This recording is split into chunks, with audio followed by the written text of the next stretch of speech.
Bienvenue et merci de nous recevoir encore chez vous pour ce numéro de Au Féminin depuis le Onomo Hotel et c'est nulle part ailleurs que sur Gabon Première. Ce mercredi, le thème choisi est l'inceste. Quel impact sur les victimes? Pour le décrypter, deux voix autorisées sont avec nous. Tout d'abord, Edwige Adam Banangoy. Elle est entre autres prophétesse et psychothérapeute conjugale et familiale. Et puis, notre impératrice du Mbumba, Iyano, n'a pu résister à l'invite sur ce thème oh que très important pour elle. JJ Stéphanie est médecin traditionnel, devenue au sortir du dialogue national inclusif d'avril 2024, membre du Haut Conseil des rites et traditions du Gabon. Et voilà pour l'entame. Au féminin, c'est parti sur Gabon Première.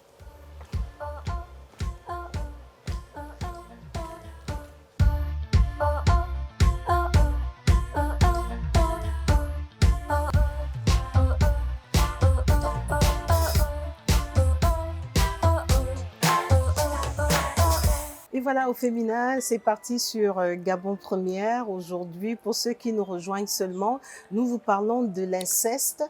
Quelles conséquences ou bien quel impact sur les victimes? Et pour en parler, je suis avec deux grandes dames des voix autorisées, Edwige Ada Banangoy, une habituée du plateau, et JJ Stéphanie également. Je vais simplement vous dire bienvenue chez vous. C'est le cas, non? Merci. Mbolo Mbolo. Mbolo Samba. Et alors, sans transition, vous connaissez, si vous êtes chez vous, vous connaissez les process. Hein. Premier tour de table, dis-je bien. Depuis la dernière fois qu'on s'est vu, qu'est-ce qui a évolué dans votre itinéraire, Edwige Adam Banangoy? Mon itinéraire professionnel? C'est à vous de voir. Oh, beaucoup de choses ont évolué. Déjà, j'ai aimé la dernière émission qui a permis, pourquoi pas, beaucoup de ceux qui ont suivi d'être édifiés.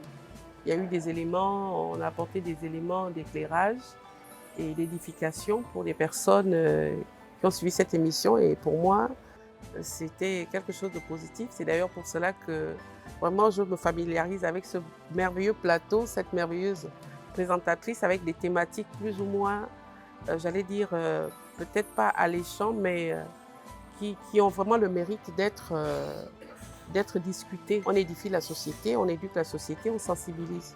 C'est la raison de ma présence ici sur ce plateau. Et j'ai dit à l'entame que vous n'hésitez pas souvent à sauter dans le premier avion pour répondre à une invitation de Au Féminin. Et je sais aussi que le thème vous parle beaucoup. C'est un thème, il faut dire que dans Au Féminin, c'est souvent un travail d'équipe, hein, un thème qui vous parle parce que vous côtoyez souvent des femmes victimes de l'inceste. Pourquoi avoir voulu qu'on en parle? Parce que nous vivons dans une société où, en fait, ce sont des thèmes ou des faits qui sont relégués au tabou. Il y a des personnes qui souffrent dans le silence. Il y a des personnes complètement stigmatisées, j'allais dire, qui n'osent pas sortir ou briser le silence parce que ces personnes, au lieu d'être prises en charge, accompagnées, sont plutôt victimisées et marginalisées. Donc je pense que vraiment l'opportunité qui nous est donnée d'en parler est de permettre à ces personnes-là qui n'ont pas osé briser le silence ou qui n'ont pas été entendues ou encore plus prises en charge, puissent vraiment faire la démarche qu'il faut. Et pourquoi pas aborder une forme de guérison, parce que par-dessus tout, je suis thérapeute conjugale et familiale, donc psychothérapeute. Et je pense que les prises en charge sont nécessaires pour sortir du type de souffrance reliée à l'inceste, aux victimes de l'inceste. Alors, les prises en charge sont nécessaires. Vous allez nous donner des pistes de solutions, tout comme JJ Stéphanie, qui elle aussi, hein, elle va nous dire qu'est-ce qui a changé depuis la dernière fois. On dit quoi? Comme on dit chez nos frères là-bas, je sais que vous êtes membre du Au Conseil des rites et traditions du Gabon. C'est une valeur ajoutée, hein, parce que la dernière fois, on n'y était pas encore. Avec quoi comme prérogative, comme rôle? Je suis JJ Trifani Moussunda, je suis médecin traditionnel. Je suis prêtresse de Mbumba Iyano. Et depuis le 9 mars, j'ai été investie comme présidente de la Fédération nationale des traditionalistes gabonais. Et je suis membre du Haut Conseil national des rites et traditions du Gabon. Nous sommes en train de militer pour avoir une plateforme, pour avoir une tribune.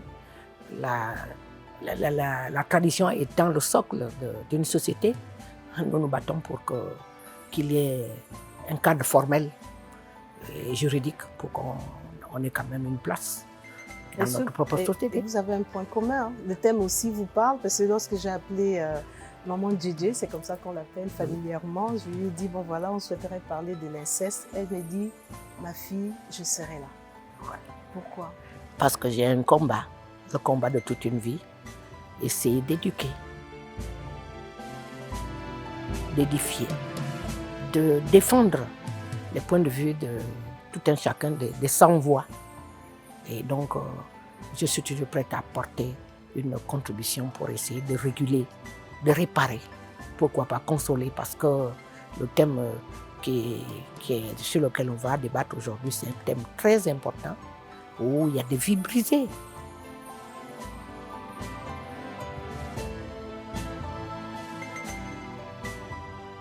Il y a des meurtrissures qui ne guérissent pas. Donc il faut en parler parce que les tabous tuent les gens. Et il y en a qui vont jusqu'au suicide. Donc il faut en parler pour qu'ils aient le courage de se confier. Et on peut sauver des vies à travers cette sensibilisation-là. Et en parler, nous allons le faire hein, pour l'occasion, avant d'en arriver là, parce que pour ceux qui sont des férus de Gabon Première savent qu'il y a une diversité d'émissions. L'occasion pour moi de saluer l'équipe de Briser le silence, où une dame prénommée Marie, Angélique, était passée chez ma consoeur Sheila Mebalé, et où elle a fait ce témoignage, parce qu'il faut dire qu'on a cherché, hein, et je prends à témoin Edwige Adam Banangoy, depuis 6 mois, travailler, trouver des femmes qui peuvent venir témoigner sur ce plateau.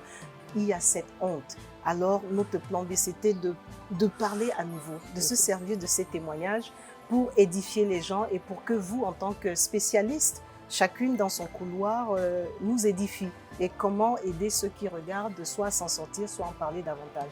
Mais avant, tout le monde dit inceste.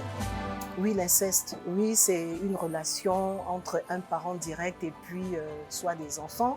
Mais moi, je suis curieuse de connaître vos définitions personnelles.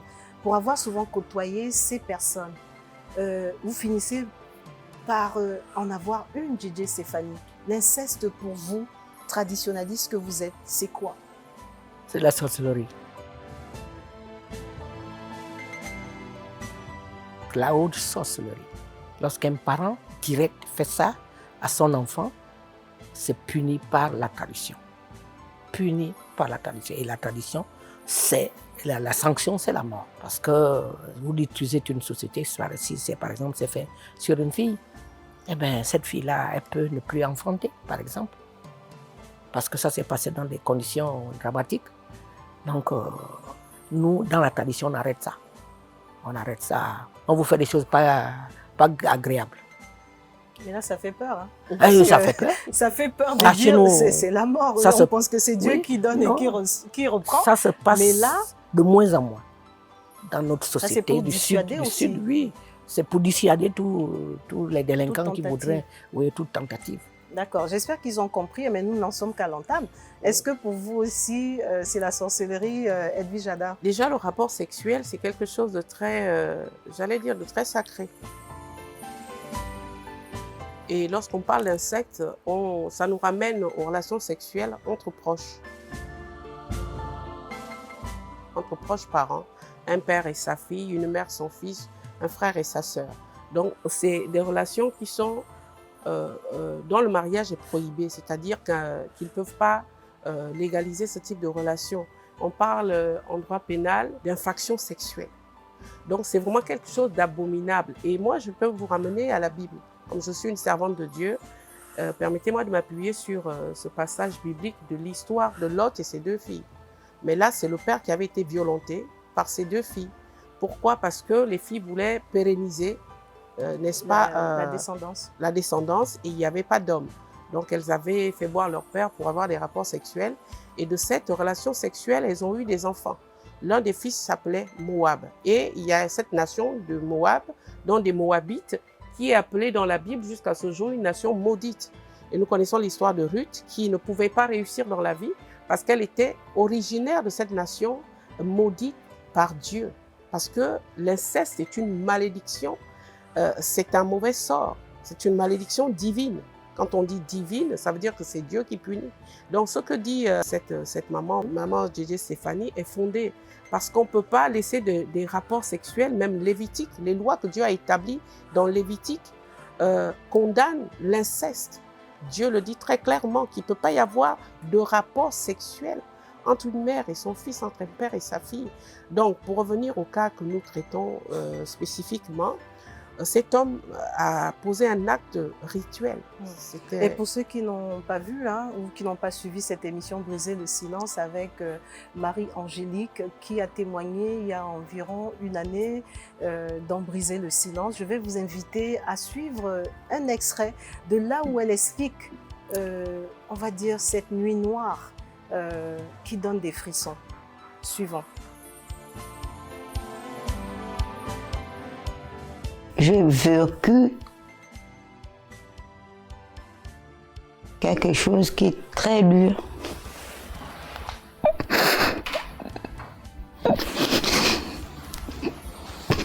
Quelque chose qui est très dur. J'ai souffert à l'âge de 13 ans.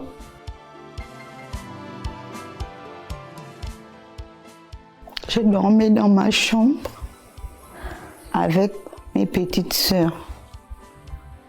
Un jour, le jour que mon père avait appris que je connais les hommes, il était rentré dans ma chambre avec un poignard. Il était rentré avec un poignard puisque c'est un buitiste. Toutes mes petites sœurs subissent aussi ça. Il était venu, il m'avait couché. Quand il était venu me coucher, j'avais crié, puisque à côté, j'avais aussi mon oncle qui avait entendu le bruit. Il m'avait demandé que, puisque je m'appelle Marie. Marie, tu pleures quoi? C'est là où je n'avais pas répondu. Il m'avait fermé la bouche. Et si tu réponds, je te tue avec le couteau là. J'avais gardé mon silence. Quand je garde le silence, le lendemain, je suis partie, je dis ça à son petit frère. Quand je dis ça à son petit frère, il n'a pas considéré ça. Il a banalisé, il a dit que non, tu ne peux pas venir dire quelque chose comme ça à ton père. Ton père reste ton père. Je suis restée là, j'ai gardé le calme. J'ai sipoté, jusqu'à quand je croisais lui qui a fait les enfants avec moi. Je fuis de la maison, là où je restais avec mes papas. Et oui, vous êtes bel et bien dans Au Féminin, cette émission sur Gabon Première. Et Marie-Angélique, que vous venez de suivre à l'âge de 13 ans, comme elle l'a dit si bien, a été abusée par son père, y compris ses sœurs. Je vous voyais choquée, en retenant le souffle. Mais comment exprimer cette expression, J.J. Stéphanie, ce que vous venez d'entendre? Ben, c'est dramatique. D'abord, félicitations à Madame Marie-Angélique qui a pu surmonter cette épreuve-là. C'est une longue traversée du désert et qu'elle a pu refaire sa vie. Mais vraiment, félicitations. Parce que face à un père ritualiste, ça, il faut vraiment le faire. Elle le dit, hein, c'est un boutiste. Oui. C'est quoi un boutiste? Le boutiste, c'est quelqu'un qui sauve des vies. Ça, c'est un sorcier. Ça n'a rien à voir avec le bouti, ce masque derrière le bouti. Ça ne sont pas les actions de personnes nobles. Parce que le bouti, comme dans toute chose, il y a le négatif et le positif. Ça, c'est un ritualiste qui se servait de l'énergie physique et spirituelle de sa fille. Pas seulement une, hein, parce qu'elle a dit que et ses ses filles, petites oui, sœurs aussi. Ses petites sœurs aussi. c'est pas normal. Est-ce que cet enfant n'avait pas de famille? Parce que chez nous, dans le sud par exemple, on est matrilinéaire. Pourquoi est-ce qu'elle ne s'est pas confiée à sa famille pour que cela réagisse? Mais elle l'a fait, hein. Il y a un autre extrait où justement elle en parle. Et vous serez aussi surpris que moi par la réaction tant des femmes que des hommes. Mais là, c'était déjà il faut le voir pour le croire. C'est-à-dire que, et on comprend aisément, Edwige Jada, pourquoi beaucoup de femmes que vous suivez pourtant victimes d'inceste n'ont pas voulu se joindre à nous sur ce plateau. Peut-être sont-elles sur la voie de la guérison. Et Dans la peur. j'aimerais d'abord avoir votre réaction sur ce témoignage. Il me manque vraiment des mots, comme je le dis. C'est vrai que je côtoie au quotidien ce type de cas, des femmes qui sont complètement détruites par des actes de viol ou de violence, de viol incestueux. Et je n'ai pas suffisamment de mots pour expliquer ce que ces femmes vivent. Et prendre l'exemple de cette dame qui, comme elle a vécu, un papa ritualiste qui décide en fait d'utiliser sa fille, de l'éteindre, parce que c'est ça le terme, il a essayé de l'éteindre sur le plan spirituel pour en faire juste un déchet. Mais gloire soit rendue à Dieu, parce que quand j'écoute son témoignage, on voit bien qu'elle a essayé de se relever. Dieu a fait grâce, certainement. Mais je pense qu'il y a beaucoup, comme elle, il y en a beaucoup dans les familles. Et c'est des cas, c'est des situations qui sont beaucoup étouffées. On n'en parle pas, comme le disait Maman Djedje. Les gens préfèrent garder le silence pour, je ne sais pas, sauver quelle famille, laisser un enfant souffrir en silence, alors que là, ce cas mérite une prise en charge. Hein. Ce cas doit être une prise en charge par, j'allais dire, la santé publique, par des spécialistes. Je vois plus que ce soit moi en tant que thérapeute familiale et conjugale, mais surtout son cas relève de la spécialité psychiatrique, parce qu'elle a eu beaucoup de séquelles. Vous en avez connu des cas d'inceste, soit dans votre entourage ou même des parents? Dans ce cas, qu'est-ce qu'on vous dit en premier? Parce qu'on constate bien que les victimes, souvent le premier réflexe, c'est de se refermer sur elles, parce que c'est sous le coup de la menace. Et encore là, Marie-Angélique disait que son papa lui disait « Si tu parles, je vais te poignarder ». C'est ce qui est vraiment terrifiant. C'est effectivement terrifiant. Mais seulement la première chose, les familles essaient de digérer l'information. Et puis, il faut refaire des recoupements. Et après, honte à la famille. Votre frère, votre cousin, votre parent direct fait des choses comme ça. Mais pour la famille, c'est une humiliation, c'est une honte. Une honte pour qui? Parce que pour la famille, pour la famille de ce monsieur-là, par exemple. Ils ont honte, donc ils préfèrent taire cette affaire-là, passer sous silence. Parfois, il y a même des dédommagements qui se font. Mais seulement, lorsque c'est la famille inverse, c'est-à-dire la famille maternelle, eh bien, il y a du rififi, hein. Ils réagissent violemment et puis ça se termine parfois par des choses pas bonnes.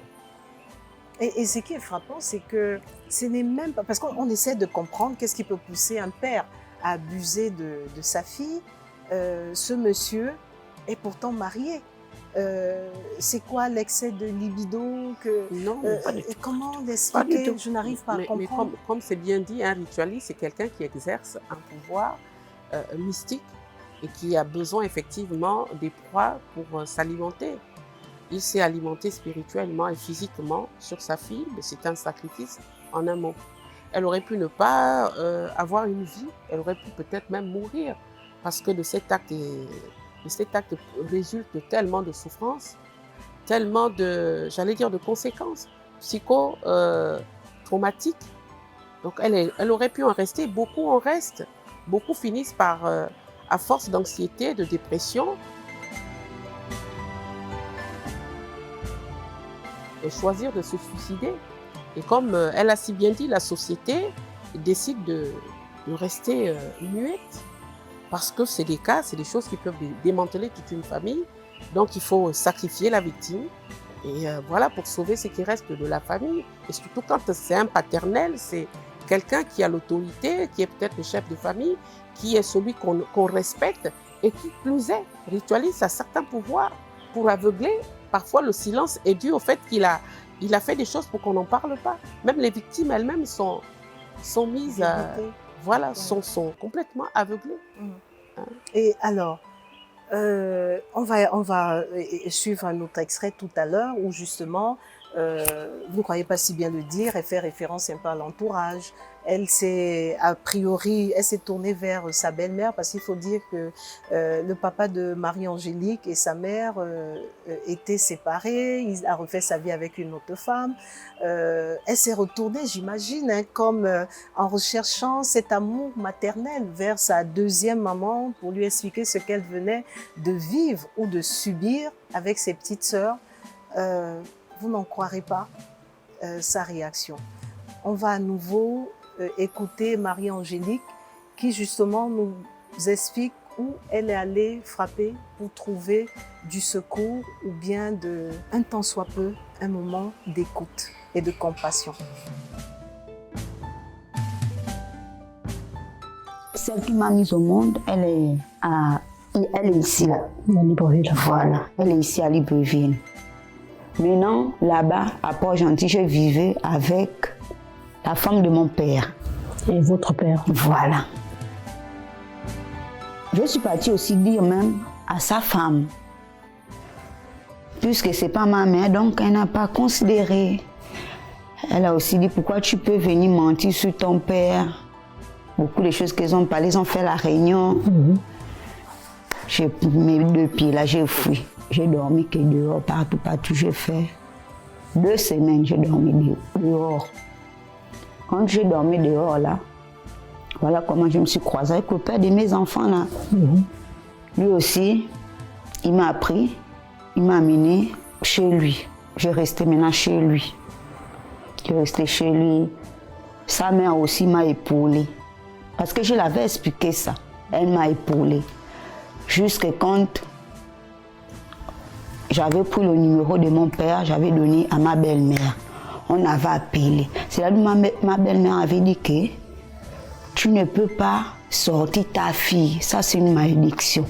Après, le lendemain, donc après-demain, ma belle-mère avait dit à mon beau-père à mon père, qu'on va se retrouver chez les agents parce que c'est ce que tu fais à ta fille, c'est pas normal. On est parti chez les agents. Quand on part, il était venu avec tous ses frères, ses sœurs. Quand il vient, maintenant on lui demande, là, même ceux qui ne connaissaient pas l'histoire sont venus. Au féminin, aujourd'hui, pour ceux qui nous rejoignent, nous parlons de l'inceste et quel impact sur les victimes, la victime aujourd'hui, par les extraits que nous vous proposons aujourd'hui grâce à l'émission Briser le silence où Marie-Angélique a eu le courage de venir dénoncer cet acte, je vais dire abominable, odieux, destructeur, dévastateur de son papa sur elle et ses petites sœurs. Marie-Angélique, que nous saluons. Oui, le sujet est important. Peut-être que des choses ont évolué au sein de la famille, mais je suis sûre que ceux qui suivent aussi, vous en connaissez autour de vous et très souvent les gens choisissent de rester dans un silence complice. J.J. Stéphanie, comment l'expliquer? Quand on sait que on penserait à une solidarité féminine, elle se tourne vers la belle-mère qui lui ferme, qui lui claque la porte. Mais vous savez que lorsque je regarde ce problème-là, la famille et la femme, ils ont fait une conspiration. C'est une conspiration machiavélique. Parce que s'ils ne réagissaient pas, non seulement par honte, mais parce qu'ils savaient ce qu'ils en tiraient de ces enfants-là. Voilà, d'où le danger d'abandonner les enfants à un père qui ne l'est pas, qui ne l'est que de nom. Parce que la pauvre Marie-Angélique va voir sa belle-mère. La belle-mère était au courant de ce qui se passait. Mais c'était de la sorcellerie qu'ils étaient en faire sous couvert du boutique. C'était pour alimenter une relique. un serpent. Là, c'est une vision que vous faites là. Ah oui, c'est pour alimenter, c'est une offrande. Il a fait une offrande de ses enfants à cette entité-là. Bien heureux que Marie-Angélique ait refait sa vie. Et même, je ne voudrais pas la démoraliser. C'est l'union qu'elle a rencontrée, ce n'était pas par amour. C'est pour se sauver elle-même. Donc vraiment, ça marque toute une vie. Et son oncle aussi? Et son oncle, il était au courant de ce qui se faisait, de ce que faisait son frère. Donc il ne pouvait pas dénoncer cela. Donc c'est un complot familial. Un complot par la honte. Tout à l'heure, vous disiez que souvent, on a peur que ça déteigne sur l'image de la famille. Oui, il y a ça aussi. Il y a aussi une conspiration généralisée. Ce n'est pas la honte, mais seulement ils ont eu des proies dans leur famille et ils se servaient de ces proies-là. Edwige Jada. Écoutez, c'est une réalité. Quand on parle de mystico-spirituel et qu'on est dans ce qui est de sacrifice, il y a une sélection et ces enfants, n'ayant plus d'appui, je ne sais pas, une couverture maternelle, vivant avec un père ritualiste, ont été simplement destinés à l'abattoir. Des cas comme ça, j'en ai déjà eu, que ce soit dans le ministère, que ce soit dans le domaine de la psychothérapie. Et l'envirage ou l'entourage ne peut effectivement rien dire et puis ça dépend des familles.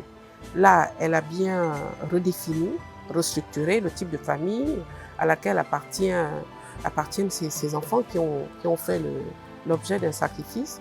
Donc effectivement, personne ne pouvait, un tant soit peu, réagir pour aider ces personnes-là qui ont été simplement des proies et des victimes d'un papa inconscient ou un papa, je dirais, insoucieux, un papa qui ne mérite pas d'être appelé papa. Parce qu'un père, dans ce que Dieu a établi comme autorité, c'est un protecteur. C'est quelqu'un qui conduit la vie, qui protège la vie, qui aide ses enfants à évoluer et à devenir. Mais là, on a un père qui, par contre, a choisi un mauvais chemin, a choisi une mauvaise manière de fonctionner avec tout ce qu'il a. Et donc, il a pris ses enfants pour des proies. Donc, à ce moment-là, je ne peux pas trop invectiver. Je ne peux même pas parler de cette famille parce que des familles comme cela, il y en a plusieurs ici au Gabon de manière particulière et en Afrique de manière générale. Et donc, c'est vraiment, si on doit traiter des cas, c'est les traiter au cas par cas.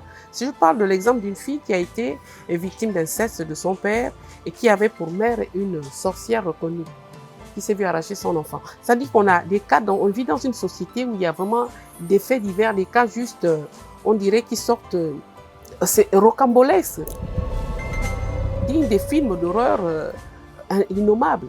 Donc voilà, cette jeune femme, vraiment, je la félicite pour le courage et je pense que vraiment, elle a la main de Dieu sur sa vie. Elle aurait pu être détruite complètement parce que si j'ai bien compris aussi dans son exposé, elle n'a pas eu de prise en charge psychologique ni psychiatrique. Donc elle s'en est vraiment sortie par la force des choses et elle a rencontré cet homme qui est devenu comme une couverture, une protection pour elle et qui a pu permettre qu'elle se relève de cette situation. Et comme l'a dit Stéphanie. Voilà, est-ce qu'elle a réussi effectivement à s'en sortir? Là, on voit juste la coquille, mais qu'est-ce qu'il en est réellement? Est-ce qu'elle est déjà sur le chemin de la guérison? Est-ce qu'elle est sur le chemin? Est-ce qu'elle est vraiment guérie? Parce que vous savez, il y a des séquelles à vie. Il y a un trauma, il y a un post-trauma qui ne peut pas se soigner par des actes physiques ou spirituels. C'est des prises en charge. C'est des prises en charge. Est-ce qu'elle a été prise en charge? Où est-ce qu'elle en est?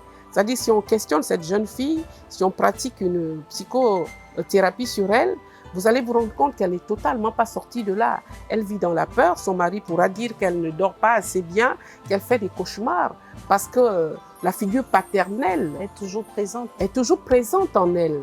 Et je ne sais même pas comment elle fait si elle arrive à avoir une vie véritablement sexuelle avec son homme.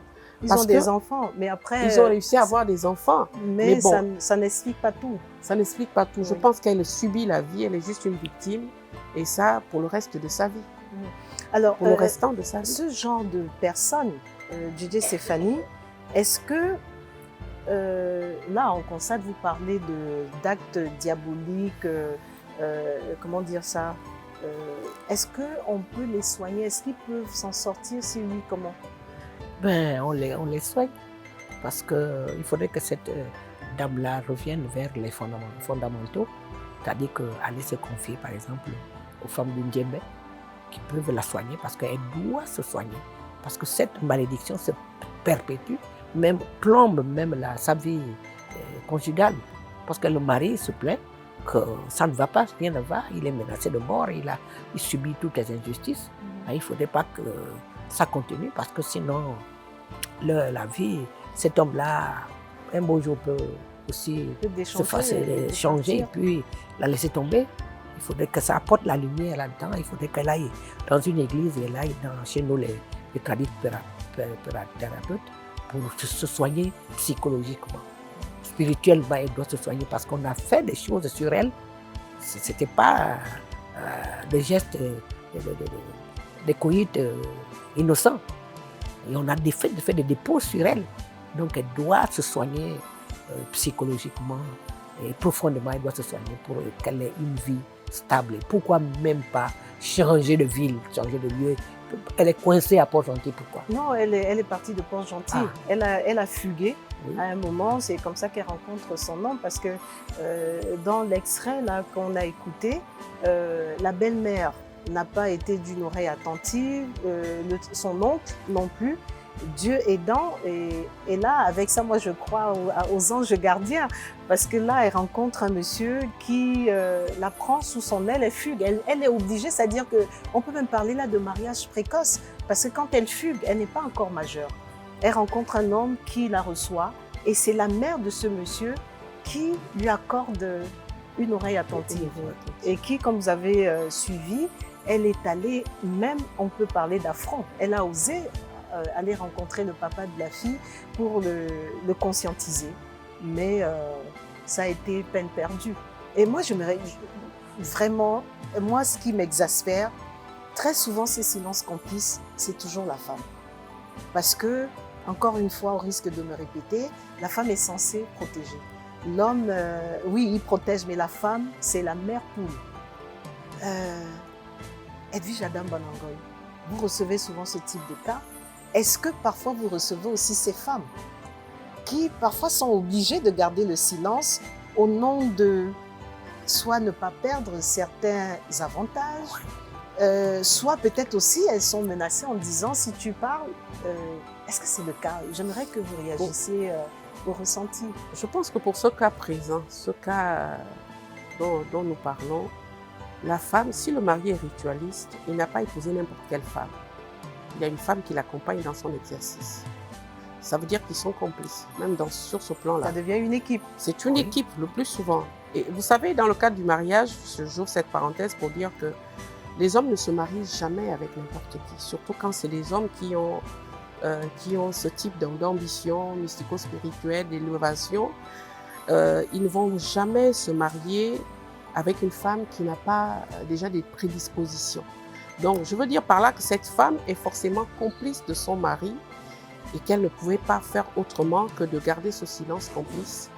Ou d'ailleurs, c'est une marâtre qui plus est ne pouvait pas forcément aimer ses enfants. La question aurait été si c'était ses enfants à elle, si elle était la génitrice, comment aurait-elle réagi? Mais là, elle a en face d'elle les enfants d'une femme, soit qu'elle a remplacée, soit qu'elle ne connaît pas. Donc, il n'y a pas d'instinct maternel. Mais par contre, on connaît aussi des femmes, ce sont leurs propres enfants. Et elles ont connaissance de ce que le mari fait sur leurs enfants, mais elles gardent le silence. Elles gardent le silence parce que peut-être elles veulent conserver tout ce qu'elles ont comme acquis. Elles excusent le mari. Vous savez, la femme est capable de beaucoup de choses. Il y en a qui peuvent sacrifier leurs enfants pour le bien-être matériel et financier, ou peut-être qu'ils le sont par, je dirais, par envoûtement. Dans ce cas présent, cette femme n'était pas dans les dispositions à aider l'enfant de son mari. Elle était plutôt la complice de son mari, et peut-être que ce n'était pas la seule, puisqu'il y a eu plusieurs, et ce n'était peut-être pas les seuls enfants qui ont été victimes de ce monsieur. Et là, le cri de détresse, parce que quand on l'entend, que ce soit dans le premier extrait, elle est en pleurs, parce que tu vois ton bourreau au quotidien, quand tu imagines c'est ton père, tu n'as pas d'aide. Quelle disposition prendre en de tels cas pour éviter par exemple le suicide? Il faudrait se confier, il faudrait en parler. Et pourquoi pas, on a l'État aller voir les hommes de loi, essayer d'en parler.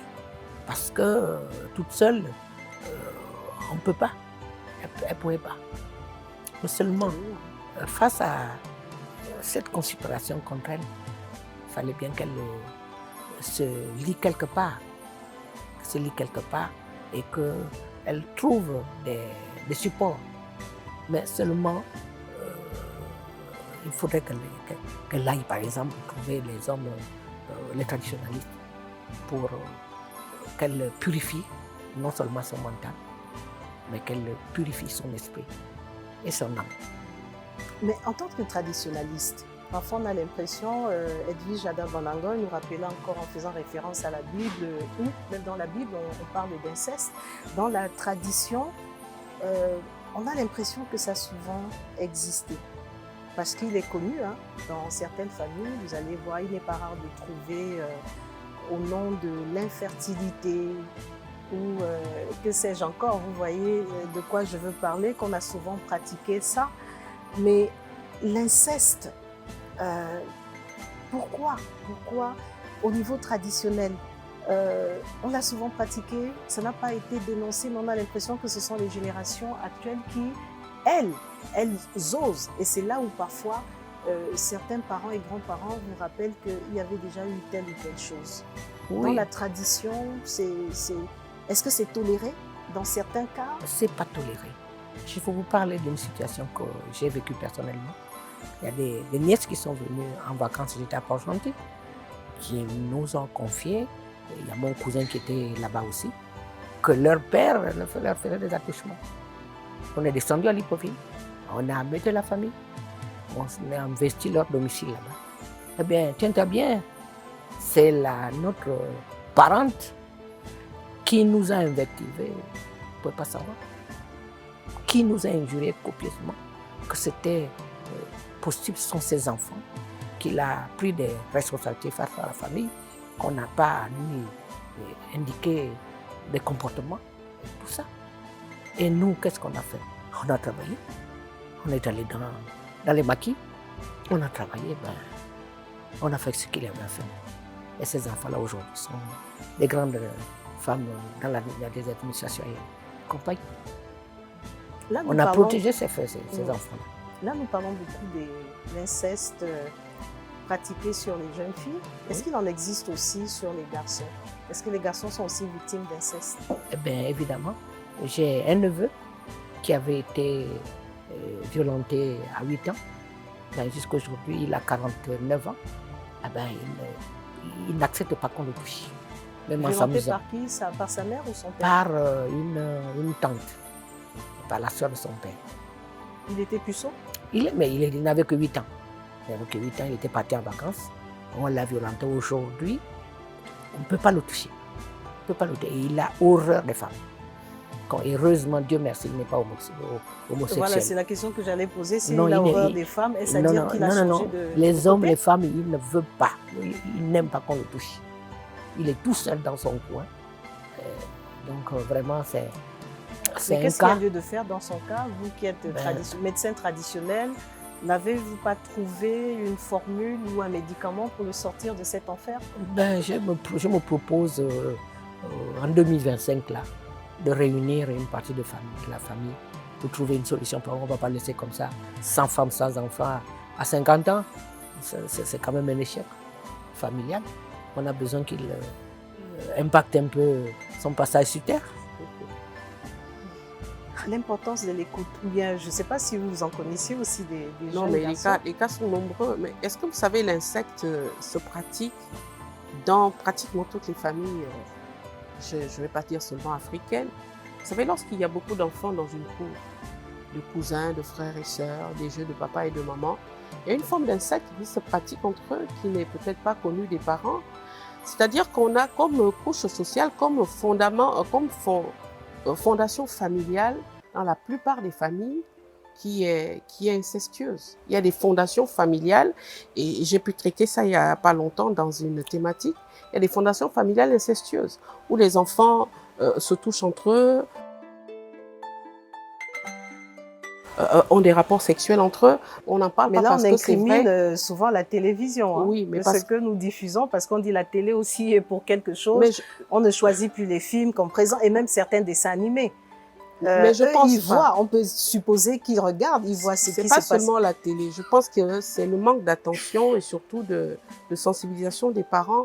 Parce que lorsque vous mettez dans les chambres un garçon et une fille ensemble et qu'ils dorment ensemble et qu'ils ils découvrent leur nudité, il y a des sentiments qui peuvent naître. Je connais le cas d'une femme que j'ai accompagnée. Là, c'est vraiment dans le cadre de l'inceste. Elle, ses enfants avaient été plus ou moins influencés par des fréquentations, par des films, par des choses comme ça. Et ils dormaient ensemble, ils ont grandi très fusionnels. Et puis tout à coup, le frère et la sœur tombent amoureux. Et ils voulaient vivre ensemble. Alors la mère a dû les séparer, envoyer le frère, et heureusement qu'elle en avait les moyens, envoyer le frère apprendre dans un autre pays et la sœur dans un autre, pour que cette relation puisse mourir. Mais ce n'était pas tout, il fallait exactement une prise en charge. Mais là, c'était dans le cadre de l'Église qu'elle a pu s'en sortir, qu'elle a aidé ses enfants à s'en sortir. Et la conséquence ou l'origine de ce mal vient de quoi? C'est que c'est la sœur de la femme qui n'avait pas aimé comment cette femme élevait ses enfants. Et elle avait jeté un mauvais sort à ces deux enfants-là. Vous voyez, l'inceste peut avoir plusieurs origines, plusieurs causes, mais je pense que le plus important est d'en parler. Vraiment, j'encourage les victimes à briser le silence, à sortir du silence. Parce que ce n'est que comme cela qu'elles pourront avoir une belle prise en charge, une bonne prise en charge, qu'elle soit qu'elle soit spirituelle ou qu'elle soit médicale. Mais rester dans le silence, je vous assure que si seulement on pouvait donner le micro, l'opportunité à toutes les personnes victimes d'inceste, on serait... d'exprimer ce qu'elles... s'exprimer, c'est-à-dire même sur un plateau. Leur ressenti profond. C'est leur ressenti profond et ce qui s'est réellement passé et ce que ces personnes vivent. On serait surpris de savoir ce qui se passe. Et nous, aujourd'hui, grâce à Marie-Angélique, nous brisons le silence. On continue parce qu'elle avait brisé le silence dans l'émission de Sheila Mebalé. Et nous, on poursuit. C'est un complément d'information. Parce qu'on peut avoir connaissance de quelque chose. On se dit, c'est déjà passé une fois. Mais aujourd'hui, on décortique. Pour que vous, à la maison aussi, on vous donne peut-être des outils, des moyens pour aider ces victimes. Il faut les écouter, il faut les accompagner. Et il faut consulter les spécialistes. Edwige Ada Banango vient de le dire. JJ Stéphanie aussi. Parce que même ces bourreaux-là, je crois qu'ils ont besoin d'aide aussi. Il faudrait qu'ils en parlent. Si on vérifie, peut-être qu'eux aussi, c'est une histoire qui se répète. Et dans le cas de Marie-Angélique, elle a trouvé son ange. C'est son homme, c'est son compagnon. On leur souhaite tout le bonheur possible parce qu'ils croient en Dieu. Et on va écouter son vécu parce que depuis qu'il a rencontré cette jeune dame, leur vie n'est pas de tout repos. Regardons.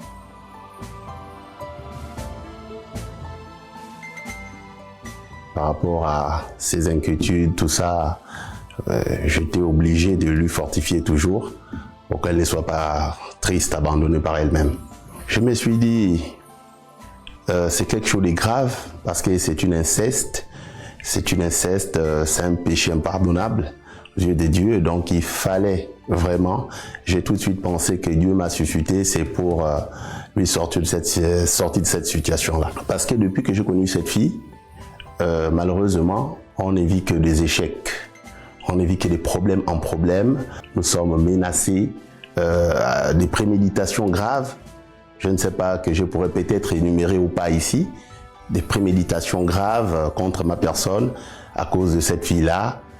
Donc vraiment, c'est ce qui m'a poussé. Et à part ces préméditations, on a reçu des gens vouloir nous faire du mal avec la famille à Port-Gentil, qui sont même venus à notre domicile pour vouloir nous assassiner. Je portais plainte même au tribunal de Port-Gentil. J'avais commencé par la brigade d'Omboué et Port-Gentil parce que depuis que je suis avec elle, c'est là où mes problèmes ont commencé. Parce que je ne pense pas que la famille soit d'accord que nous soyons ensemble.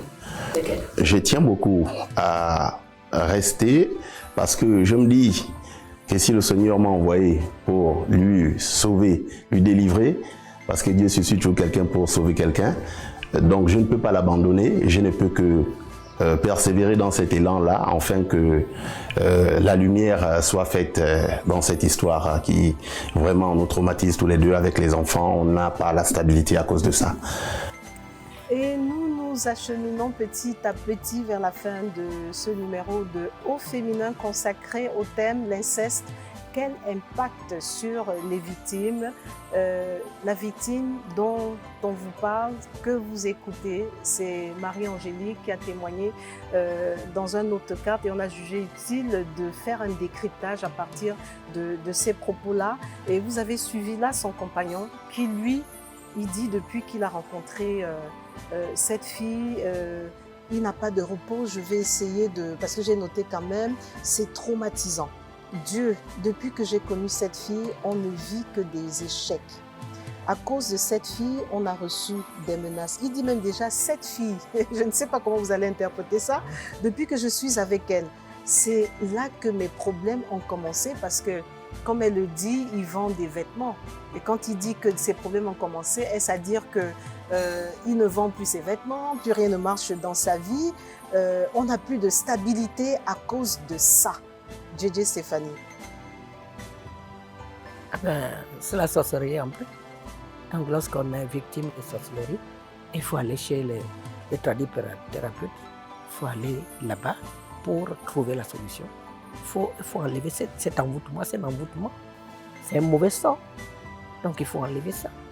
À partir du moment que ce papa-là n'a même pas raison, eh ben, il faut aller se défaire de ça par d'autres méthodes. Parce qu'il y en a qui disent qu'il y en a qui attachent, il y en a qui détachent. Eh bien, il n'a qu'à aller vers ce monsieur-là. Parce que ce monsieur-là, il subit une situation où il va se lasser. Et ce ne serait pas bon pour elle avec les enfants. Donc l'histoire risque de se répéter. Elle va se retrouver avec les enfants toute seule et aller les confier à un autre monsieur qui va peut-être faire la même chose. Non, il faudrait qu'elle se sécurise également. Parce que quand cet homme-là dit maintenant, depuis que j'ai rencontré cette femme-là, ça veut dire qu'il y a un début de dédain, d'un rejet. Oui, qui commence de ras-le-bol. Donc il faudrait qu'elle fasse vraiment rapidement quelque chose pour que leur situation s'arrange. Alors ce que j'ai aimé, Edwige Adam Banangan, il dit « Heureusement que Dieu est dans ». Donc, tout n'est pas perdu. Ça veut dire qu'il a comme appui, et il essaie de s'accrocher et de rechercher le Seigneur, Dieu, pour être délivré. Parce que ce cas nécessite une véritable délivrance. Parce que cette jeune femme qui a été violée incestueusement par son père porte des marques d'un rejet, effectivement d'une malédiction. Et qui dit malédiction dit absence de bénédiction, absence de prospérité, absence de succès. Donc pour rentrer dans la bénédiction, la prospérité, si ça ne marche pas, c'est qu'ils ne sont pas prospères. Parce que le père qui a posé l'acte a tiré l'étoile. Vous savez c'est quoi l'étoile? On est avec une étoile, chacun de nous. Dieu nous envoie sur terre avec une étoile. Quelque chose qui fait qu'on se démarque, qu'on se distingue. Et de manière intrinsèque, ceux qui naissent avec une belle étoile réussissent dans la vie, même sans avoir à connaître Dieu, sans trop d'efforts. Maintenant, vous imaginez quelqu'un qui vient se voir arracher toutes ses énergies, son étoile par son père. Ça veut dire que c'est une personne qui est juste un déchet, quelqu'un qui n'existe plus, mais qui essaie de vivre. On la voit marcher, on la voit faire des choses, on pense... Elle est vide. Mais elle est vide, elle ne peut rien apporter à un homme. Elle n'est plus une étoile à exploiter, son père à tout prix. Donc il faudrait qu'elle soit ressourcée. Et je peux parler clairement de la délivrance dans ce sens-là. Parce que Dieu étant le créateur de tout homme, si un homme use de force pour te prendre ce que Dieu a mis en toi, il faudrait que tu repartes vers ce Dieu-là qui va te régénérer, qui va te délivrer. Et par Jésus-Christ, qui lui est même le si c'est ton sauveur, père? Même si c'est ton père qui a donné le pouvoir au père. Est-ce que le père est au-dessus de Dieu? Dieu a dit, c'est vrai que les parents sont des dieux sur terre, mais il faudrait que cette personne se comporte comme un père. Mais ce monsieur ne s'est pas comporté comme un père. Et la Bible dit qu'une malédiction sans cause n'a pas d'effet. Cette jeune fille peut s'en sortir si effectivement elle recherche la face de Dieu, elle recherche le pouvoir qu'il a mis, qu'il a fait venir au monde. Parce que le père l'a vomi. Son père a essayé de la tuer. Qu'est-ce qui peut la délivrer de la main de son père si ce n'est pas Dieu?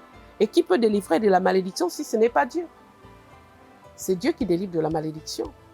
Donc, une malédiction sans cause n'a point d'effet. Donc, il faut qu'elle ait cette couverture spirituelle qui va lui permettre de se régénérer et de prendre la force de repartir à zéro et reprendre sa vie en main. Des cas comme ça, j'en ai eu depuis plus de 18 ans de ministère. Des délivrances qui sont similaires à ce type de cas. Donc, il est important vraiment que cette jeune femme, si elle a l'écoute, voilà, et cet homme qu'il aime, ils sont vraiment unis, parce que si cet homme a réussi à tenir tout ce temps, malgré ce qui a été fait à cette jeune femme, face à un ritualiste, quelqu'un qui est capable de jeter des sorts et même de tuer, ça veut dire que quelque part Dieu est avec eux. Maintenant, il faut qu'ils renforcent cette relation par un accompagnement, par une couverture spirituelle. Alors, au risque de laisser un goût amer sur les papas, DJ Stéphanie, moi j'aimerais que vous nous racontiez votre vécu, parce que vous êtes jumelles. Oui. Et vous avez été élevée par votre père. Par mon père. Oui, racontez ça, parce qu'il ne faut pas que... Il y a le yin et le yang, mais ça ne veut pas dire que tout est uniforme. Il y a quand même des cas exceptionnels comme votre histoire. Oh oui, ma maman et mon papa se sont séparés de nous. On était jumelles à 9 mois. Papa a pris la deuxième jumelle, maman a pris la première. Eh bien, tenez-vous bien, jusqu'à 18 ans. Mon père a été avec moi clean. Comme un vrai protecteur. C'est la raison pour laquelle maman et moi, que Dieu ait son âme, on ne s'est pas entendus. Parce que parmi les deux enfants, c'est moi qui ai réussi. Je suis quelque part. Et l'autre jumelle, c'était... fallait tirer le boulet. Puis elle voulait toujours essayer de s'opposer à mon père. Si j'ai conçu une maison à mon père, elle vient exiger que j'en fasse une pour elle. Donc je dis non. Lui, il mérite parce que ce monsieur-là, une petite jeune fille, quand j'ai eu mes menstrues, c'est lui qui m'a expliqué, c'est lui qui prenait soin. Mais est-ce que vous vous rendez compte, c'est après, adulte, que je me suis rendu compte que j'ai eu un père en or. Il y a des pères en or. Le mien a été en or. Je remercie ce monsieur-là, que Dieu ait son âme. Mais vraiment, je regrette qu'il soit parti un peu plus tôt. Très belle histoire, Edwige Ada. Et on souhaiterait que vous aussi, si vous êtes papa ou même un papa en devenir, que vous soyez des papas en or. Parce que vos enfants, ce sont des cadeaux du ciel.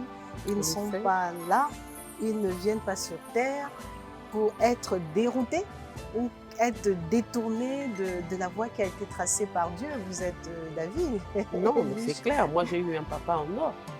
Il n'est plus de ce monde et toutes les valeurs que je prône, à travers lesquelles j'ai grandi, me viennent de mon père et de ma mère. Et pourtant, c'était un homme polygame, mais qui a su donner ce qu'il faut à ses enfants. Et nous en sommes la preuve, c'est que le père, il est là pour donner non seulement la vie, pour la protéger, l'impulser, et puis entretenir et protéger. Et moi, j'ai eu ce papa-là que j'ai beaucoup aimé, que je continue à vénérer, même s'il n'est plus là, parce que je suis le miroir de ce qu'il a été, et également de ma mère. Donc c'est pour dire que le père donne la vie, il doit la protéger et pas prendre ses enfants comme des proies. Il y a beaucoup dans ce monde qui, malheureusement, étant nés d'un père, d'une mère, mais je ne parle pas des enfants qui ont perdu leurs parents très jeunes, parce que vous savez aussi que je m'occupe des orphelins, mais je parle vraiment des enfants qui sont dans ce monde et qui ne bénéficient pas de cette protection paternelle et de tout ce qui va avec, mais qui sont des enfants délaissés et que nous voyons dans la société d'aujourd'hui. Et un père n'a pas le droit de tuer le rêve dans son enfant. Un père n'a pas le droit de voler ou de violer, j'allais dire, l'autorité de son enfant, parce qu'un viol, c'est vraiment bafouer le droit qu'a l'enfant d'être et d'exister. Et c'est ce que nous dénonçons en fait. Et c'est ce que je dénonce aujourd'hui à travers ce cas que nous traitons. Voilà, le cas de Marie-Angélique, sur lequel nous avons planché, nous avons décrypté pour continuer à informer, éduquer et si ça peut vous aider, vous donner des éléments de réponse ou des éléments de sortie de crise, si crise il y a, bien entendu. N'hésitez pas, nous espérons l'avoir fait.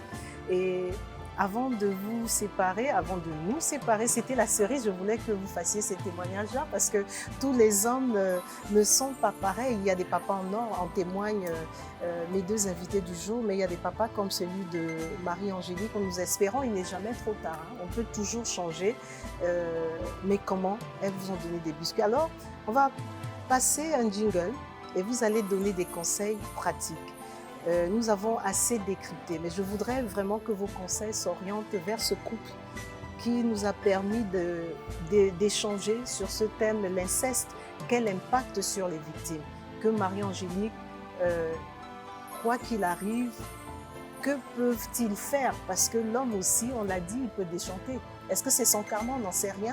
Il faut toujours porter sa croix jusqu'au bout. Donc, jingle, et ensuite vous allez donner des conseils pratiques à ce couple. Je voudrais dire à Marie-Angélique qu'elle est forte. C'est une forte femme. Mais seulement l'impact que sa situation dans son foyer va finir par lasser son mari. Donc, ce qu'il y a à faire, c'est bien de prier. Nous prions tous. Donc, à partir du moment où il était sacrifié sur un autel de Bouti, il faudrait qu'elle dépasse son traumatisme envers les bouddhistes, sa répulsion envers les bouddhistes, qu'elle reparte chez un bon bouddhiste qui va se charger de détruire cet autel-là sur lequel elle a été sacrifiée, que ce monsieur-là ou cette dame aille retirer son étoile de cette corbeille, parce que le bouddhiste a une corbeille. Il faudrait qu'elle aille briser cette corbeille et retirer tout ce qui a été condamné sur sa vie, qu'elle reparte chez les bouddhistes. Et ça pourra faire en sorte qu'elle aura une purification, en tout cas entière, et pour qu'elle puisse avoir du rayonnement, de l'épanouissement dans son foyer. Comme je l'ai dit, je pense que nous donnons chacune une expertise sur ce plateau. Je pense que je voudrais d'abord m'adresser à cet homme-là qui est devenu la couverture entre guillemets paternelle de Marie-Angélique. Il a pris alors qu'elle était totalement perdue. Certainement sans lui, elle ne serait plus de ce monde ou elle serait complètement détruite. Je voudrais en fait vous dire de ne pas vous défaire de Marie-Angélique, mais par contre d'entreprendre cette démarche de délivrance et de guérison et de comprendre pourquoi vous passez par là. Et effectivement finir et dire que je suis psychospirituelle en tant que thérapeute conjugale et familiale. Il arrive que les causes que je traite ne soient pas d'ordre, j'allais dire, humain, d'ordre physique ou encore ne puissent pas se comprendre sur le plan intellectuel. Et quand la cause est mystique, je dis toujours la solution est spirituelle. Donc il faut vraiment que les deux, je dis bien les deux, abordent cette forme de délivrance. En tout cas, c'est à eux de choisir. Parce qu'il faut un accompagnement, mais de manière radicale, à traiter les maux qui minent Marie-Angélique et la mémoire traumatique qu'elle a jusqu'à ce jour, parce que ça ne peut pas aller si effectivement ce travail de fond n'a pas été fait. Et pour finir, je voudrais m'adresser à toutes les victimes de l'inceste. Ne vous refermez pas sur vous. Effectivement, faites cette démarche, brisez le silence. Si dans votre environnement immédiat, dans votre socle familial, vous n'êtes pas entendu, vous n'êtes pas prise en charge, pourquoi pas vous déplacer vers les spécialistes, des psychothérapeutes ou encore des psychiatres pour un traitement, mais vraiment allant dans le sens de vous aider. Mais encore que la science n'a pas la solution sur tout ce qui est spirituel et mystique. La science se limite à traiter tout ce qui est lié au corps, à la médecine. Mais quand on parle de spiritualité, quand on parle de mysticisme, là, on fait appel au divin. Donc, à une force spirituelle qui peut effectivement venir et sortir les victimes de tous les maux qui les enveloppent. Donc, c'est pour cela que pour finir, je conseillerais d'entreprendre une démarche de guérison pour sortir totalement des conséquences et de l'impact que peuvent causer l'inceste et le viol. Edwige Jada Mbadangol, merci C'est moi qui vous remercie. pour DJ Stéphanie, merci d'être passée sur ce plateau. Pas de Là, quoi. nous avons décrypté le cas de Marie-Angélique qui a été victime d'inceste dès l'âge de 13 ans, y compris ses petites sœurs. Nous avons suivi des témoignages. Vous pourrez resuivre cette émission sur toutes nos plateformes, les réseaux sociaux. Le thème était l'impact, l'inceste, quel impact sur les victimes. Et on a eu le cas de Marie-Julie. Et il faut aussi noter que le Gabon, la République, quand même, on pense à la protection des enfants. Et je vais vous partager une des actions qui est faite ici en République gabonaise, le renforcement des lois au Gabon.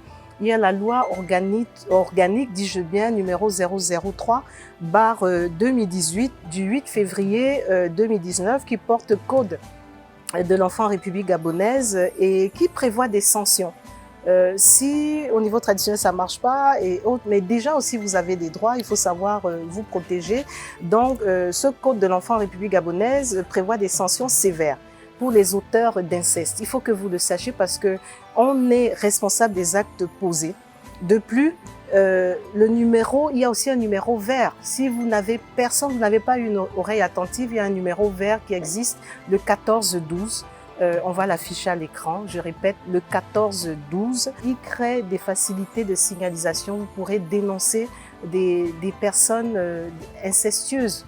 Vous aurez déjà un début de solution. 1412, vous appelez de façon anonyme. Vous pourrez déjà, dans un premier temps, vous faire entendre par des personnes qui peuvent vous orienter, soit peut-être vers des traditionalistes. Il y a aussi des psychothérapeutes, il y a des psychologues et que sais-je encore.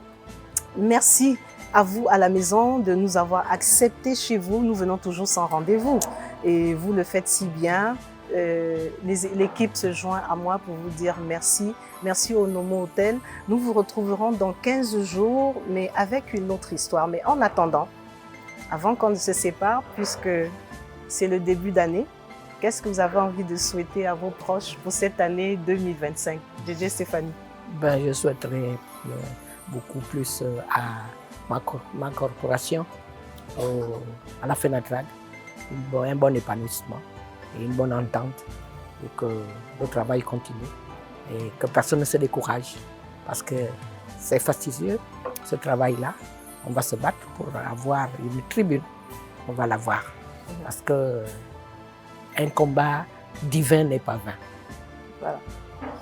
Edwige Jada, Alors moi, le pour vœu ma part, 2025. pour 2025, je souhaite effectivement voir mon pays aller de l'avant et pourquoi pas mettre en place des mécanismes justement d'aide sur le plan médical, sur le plan psychologique, des prises en charge pour ces personnes qui passent par des souffrances multiples. Mais également souhaiter à ma communauté chrétienne, le corps de Christ, de continuer à briller sur la nation et pour ce faire, rester unis. Rester unis parce que, vous le savez peut-être pas, nous sortons d'un grand rassemblement des femmes chrétiennes du Gabon. Et je prie que ce mouvement aille de l'avant et que, par cette lumière, le Gabon continue à briller. Bonne et heureuse année 2025. Bonne et heureuse année encore une fois. Nous ne sommes qu'en début d'année. On peut souhaiter une bonne année même jusqu'au mois de mars. Et alors nous, on ne se lassera pas, l'équipe et moi, de vous adresser tous nos meilleurs vœux. Tout ce qu'on souhaite simplement, c'est que vous continuez à suivre Gabon Première en santé et sous la protection divine. En attendant qu'on vous retrouve pour un autre numéro, n'oubliez surtout pas que quoi qu'il arrive, entre-temps, on va le dire en chœur, gardez le sourire. Au revoir.